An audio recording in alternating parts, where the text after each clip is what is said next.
મહીસાગર જિલ્લામાં રવિ સિઝનને લઈને ખેડૂતો માટે સારા સમાચાર સામે આવ્યા છે, જેમાં રવિ સિઝનમાં ખેડૂતોની સિંચાઈ માટે પૂરતું પાણી મળી રહેશે। ભાદર ડેમમાંથી ભાદર કેનાલ મારફતે સિંચાઈ માટે 50 ક્યુસેક પાણી છોડવામાં આવ્યું છે, જેને લઈ જિલ્લાના 3 તાલુકાની 8000 હેક્ટર જમીનને પિયત માટે પાણી મળશે, જેમાં ખાનપુર તાલુકાના 30, લુણાવાડાના 19 અને વીરપુર તાલુકાના 11 ગામોની 8000 હેક્ટર જમીનમાં ખેડૂતોની સિંચાઈ માટે પાણી મળી રહેશે। તો ગયા વર્ષે ડેમ માત્ર 40% ભરેલો હોવાથી 35 ક્યુસેક પાણી છોડવામાં આવ્યું હતું, જ્યારે ચાલુ વર્ષે ડેમ 100% સંપૂર્ણ ભરેલો હોવાથી 50 ક્યુસેક પાણી છોડવામાં આવ્યું છે।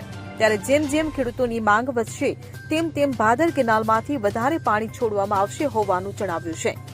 સંદીપ દેવશ્રી સાથે CN24 ન્યૂઝ, મહીસાગર। હવે જુઓ દેશ દુનિયાની તમામ ખબરો તમારી આંગળીના ટેરવે। ઉઠાવો મોબાઈલ અને Google Play Store પરથી ડાઉનલોડ કરો અમારી CN24 ન્યૂઝ મોબાઈલ એપ।